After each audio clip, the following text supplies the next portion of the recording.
Hey, what's up? I'm super glad that you're here. My name's Josiah.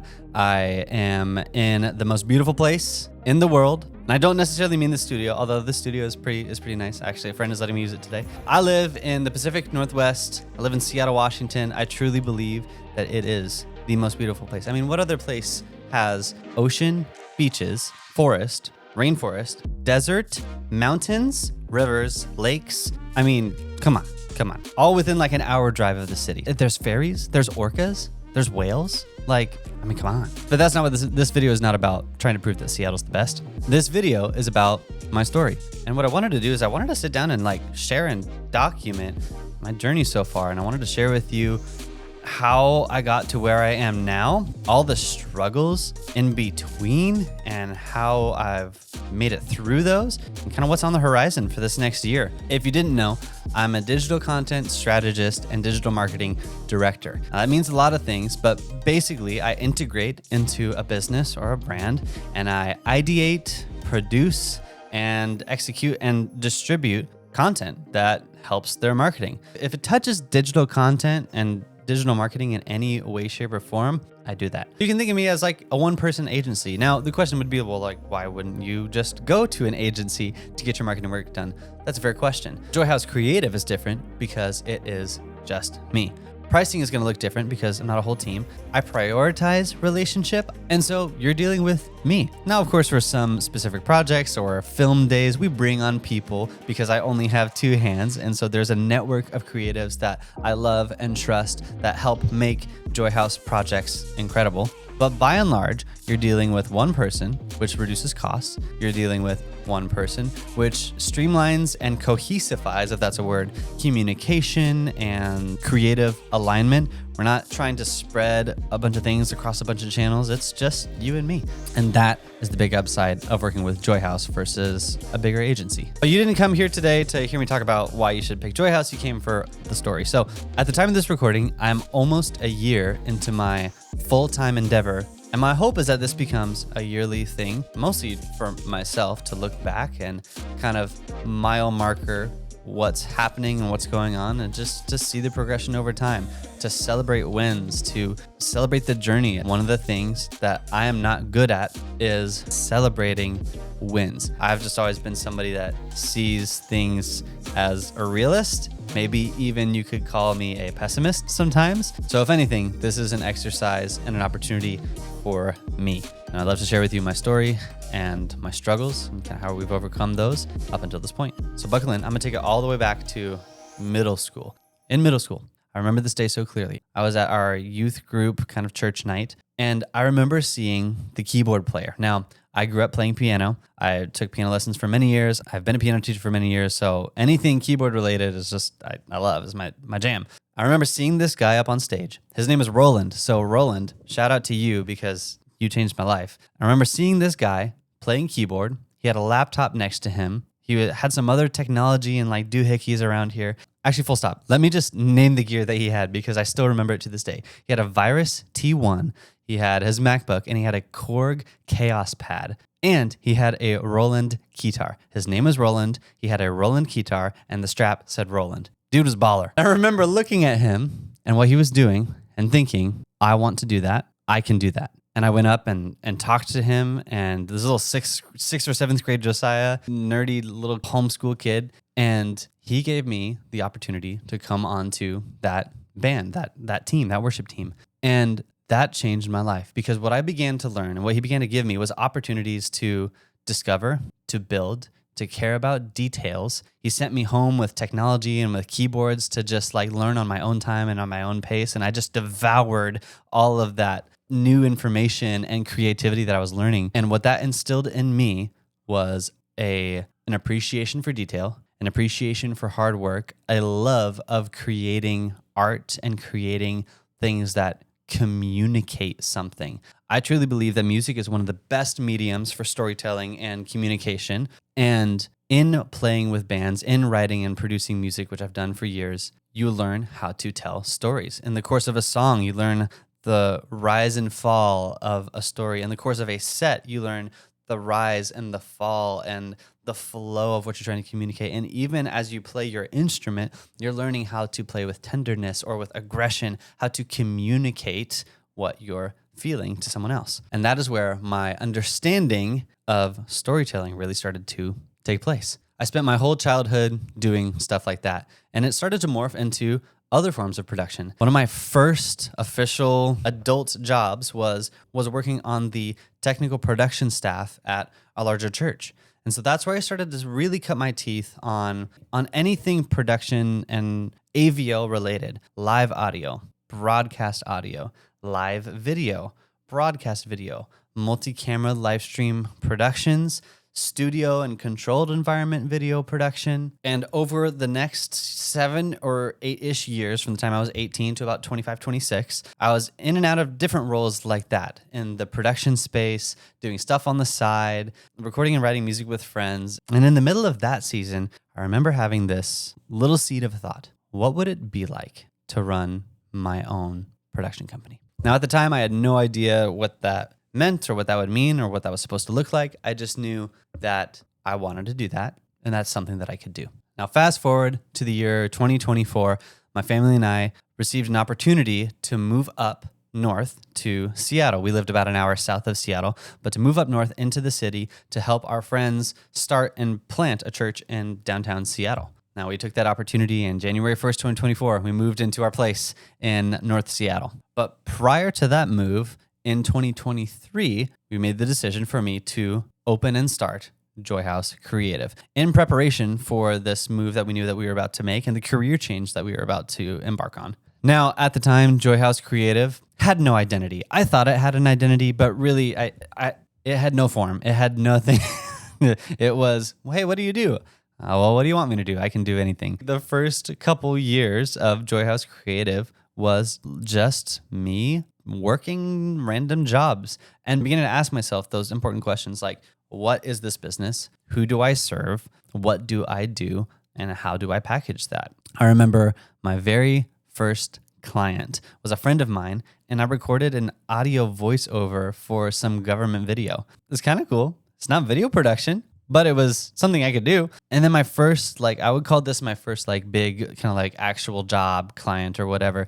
It's actually a client that I still hold today at the time of this recording. So shout out to you, Michael, for investing into me and trusting and all the relationship there. That first client was a laundromat with a couple locations. They had a very small digital presence. They had a Facebook page and an Instagram that didn't have any posts. There was no vibrant, regular digital presence to speak of or to note. And the problem was we want a digital presence to reach more people in our city. And over the last 2.5 years, we've done that. That was where I first started to learn what it meant to get into the mind and heart of a business or a business owner and truly discover what it means to communicate to an ideal client. And I've learned so much from that. And a laundromat, that's such a cool opportunity. I mean, it's so unique and sort of aesthetic. So this has been a lot of fun. Back to the story. So we moved to Seattle. So for the beginning of 2024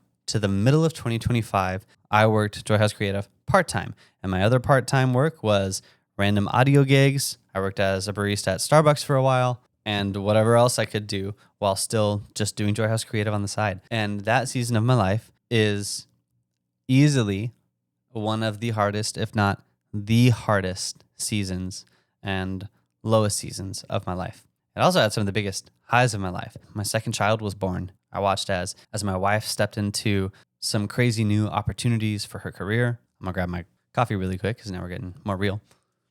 I watched my older son grow from a baby into a toddler and also made some incredible new friends and watched a whole new community grow from zero to what it is today. And if you're interested, you can go check out that church, Banner Seattle. I remember so many nights stressing out over the business. Am I going to make enough money? What am I even doing with this business? I couldn't even decide on one service. And I remember the worry and the anxiety getting to me physically, and it started to affect my health. Definitely was affecting my outlook on life. I felt like I had a lot to prove to the people around me and to my family. It was truly uncharted territory for me, even though I had been in production and AVL my whole life.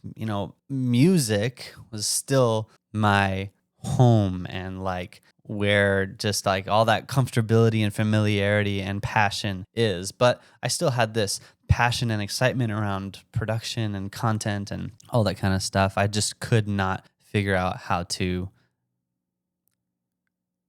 have peace or calm down about what the next steps would be. And I think right there is one of the first lessons that I take away from that season.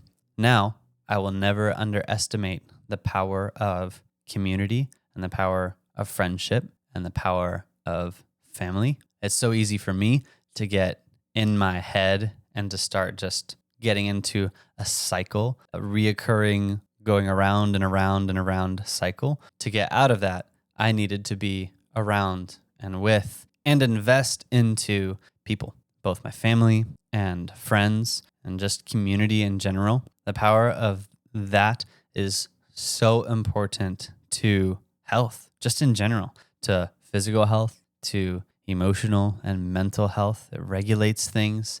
And I obviously don't mean treating community and friendships and family as a means to an end. But what I had to learn and discover was that isolation and all the feelings and worries and anxieties and darkness that came with that was my own doing and not anybody else's. And if I wanted to step out of that, I needed to step out of that.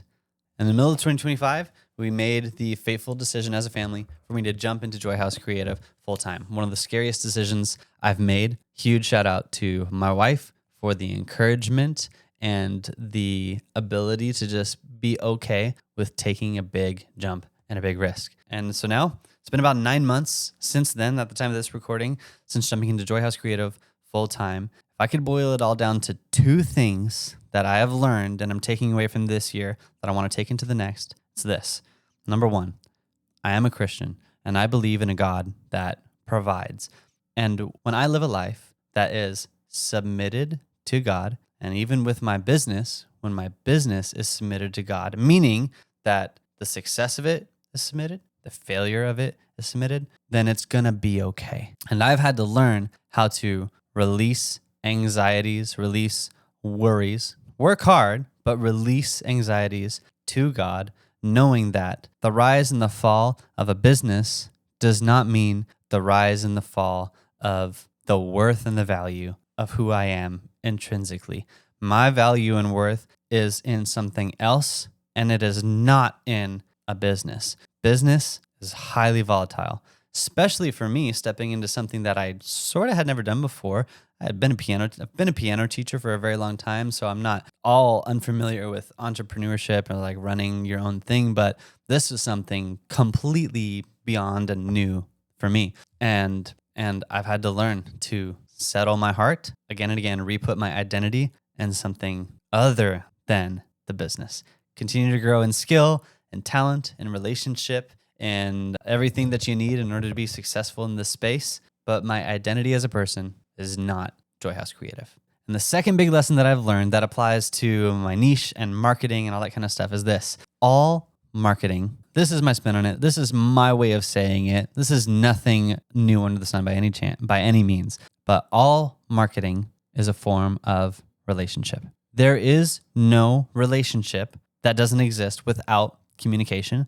And there is no communication that defines or informs some sort of relationship. So as I work with clients and businesses and all that kind of stuff and strategies, this is what I think about. What kind of relationship do you want to have with your ideal client? Your active content will determine that. Your reactiveness to the content world will define that. Your proactiveness will define that. And your silence will define what kind of relationship you have with your ideal client. There is no neutral. Everything that you do and don't do informs what type of relationship your client is seeing that you want with them.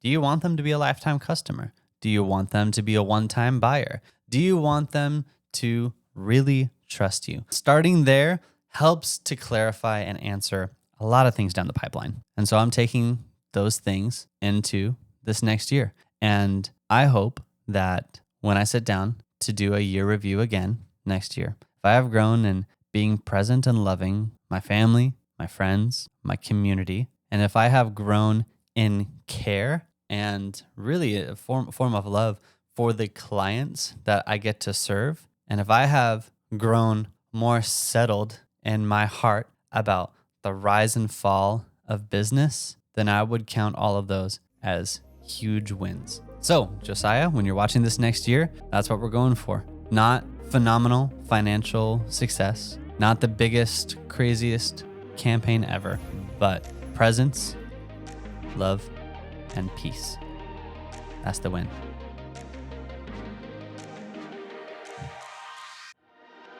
Thanks for being here. See you next year.